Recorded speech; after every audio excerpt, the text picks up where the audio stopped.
Во присуство на жители од неколку винички села и представници на боречките организации од Виница, Кочани, Штип и Берово, во селото Драгобрашта Виничко во саботата е откриена спомен плоча на Ангел Винички, курирот на Гоце Делчев, кој својата револуционерна дејност ја остварувал на територијата од Кјустендил, Република Бугарија, преку Осоговијата, Саса до село Драгобрашта Виничко, каде што и бил пунктот за собирање на оружје и муниција на организацијата. Пред присутните за животот и делото на Ангел Винички зборуваше Тодор Димитров, председател на Виничката боречка организација. Член е на местниот револуционерен комитет за Виница и активен член на Македонската револуционерна организација.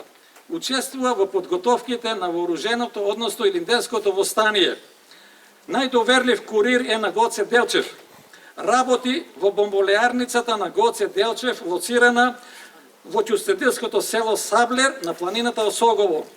Истовремено, состојица Чорбаџиското Панчарево се и главни обезбедувачи на бомболеарницата и главни пренесувачи на оружје преку границата.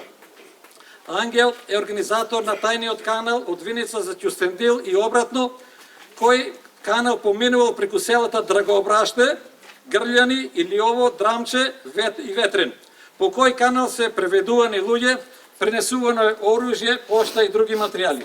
Ангел Винички е маркантна личност од пределинденскиот и линденскиот период од овој крај на Македонија. Пренесувал муниција и оружје од работилницата за оружје во селото Саблер, кај Кјустендил, Република Бугарија. Муницијата ја пренесува преку тајни канали низ Осоговијата до селото Драгобрашта, каде што бил и собирниот пункт на самата организација. За Ангел Винички се испеани неколку народни песни за неговото херојско дело. Поставувањето на спомен плочата за Ангел Винички финансиски го помогнаа општината Виница и неколку приватни компании од овој крај.